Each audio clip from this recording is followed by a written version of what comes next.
السلام عليكم ورحمة الله وبركاته. ازيكم يا حبايبي؟ عاملين ايه؟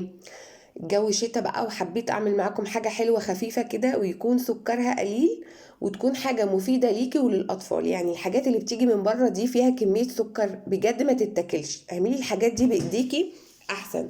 النهاردة هنعمل مع بعض فطيرة الموز. ايوه، فطيرة الموز. تعالي شوفي معايا المقادير وشوفي معايا الخطوات. بصي معايا هنا حوالي موزتين، ممكن انت تخليها موزة المتاحة عندك. ومعايا هنا شوية زيت صغيرين بما يعادل معلقتين. ومعايا بيضتين ممكن يكونوا بيضة. ومعايا هنا لبن بودر، ومعايا فانيليا، ومعلقة بيكنج باودر. وهنا معايا 3 معالق دقيق، وهنا معايا ربع كوباية لبن. وهنا معايا البيضتين. اول حاجة هنعملها، هحط البيضتين زي ما انتوا شايفين كده في البولة، وهنزل عليهم بالفانيليا والسكر. انا حاطه معلقتين سكر، يعني هي ما فيهاش سكر كتير، ودي الميزه اللي فيها.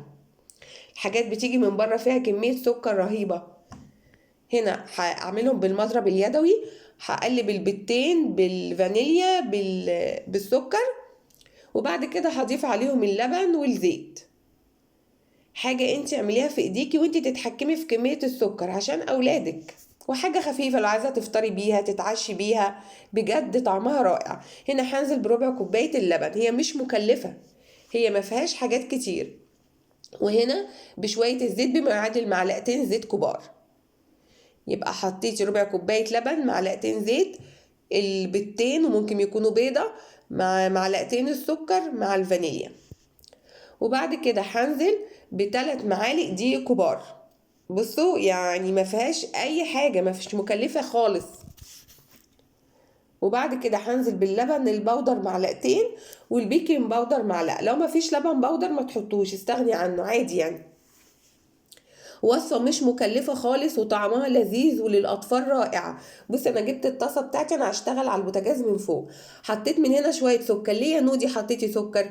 لأن انتي هتحطي الموز، والموز معاه اللي هي العجينة، وفيها بيكنج باودر وبيض، فهتعلى. فما ترتفع الموز هيطلع هيطفو كده على الوش، فمش هيلزق في العجين. فالسكر هيمسكهولك، مش هيخليه يطلع كده على الوش، هيبقى ماسك في العجينة. يبقى هتحطي شوية سكر قبل الموز عشان يمسكلك الموز، ما يطلعش على وش العجينة كده مش داخل جواها. التركاية دي مهمة، خلي بالكم. يبقى حطيت الأول شوية سكر صغيرين، طبقة كده الأول قبل الموز، وهرص الموز. بصي رصيت الموز. وبعد كده هنزل بالعجين اللي أنا عملته. هو مش عجين يعني، هو شبه الكريب كده. هو كريب، بس هو اتقال عليه فطيرة موز. بصي هنزل اغطيه كله، وبعد كده هاخده على النار. هتعلي النار في الاول، وبعد كده هتهدي النار عشان ما يتحرقش منك من تحت. هتشوفيه معايا دلوقتي. وما تنسوش يا حبايبي، يا حبايب قلبي، انا على طول بنسى كلمة حبايب قلبي، بتلخبط فيها، ممكن عشان انا بتكلم بسرعة. ما تنسوش يا حبايبي اللايك والاشتراك في القناة، اخترنا لك مع نودي، وتفعيل الجرس عشان اي حاجة جديدة انزلها توصلك باذن الله. هنا بصي انا عليت النار، وبعد كده هوطي. وبعد كده هجيب طبق جميل، وهروح حطاه وقلبها على الوش التاني. لو انت مش متمكنة من الحركة دي، هاتي جوزك يقلبهولك. بس كلنا ستات بيوت شاطرين، وبنعرف نعمل كل حاجة الحمد لله. بصي انا حطيت الطبق، وهقلبها على الوش التاني. بصي يا سيدي، شفتي القلبة دي؟ بصي طلعت مش محروقة ازاي من تحت، لان انا وطيت النار في الاول وبعد كده وطيتها. بعد كده احط شوية زبدة، واحطها على الوش التاني عشان تستوي من الوش اللي فوق والوش اللي تحت. حتة زبدة صغيرة، وهسيبها في الطاسة. وبعد كده هنزل بالوش التاني عشان يستوي. وبرده النار هعلي في الاول، وبعد كده اهديها.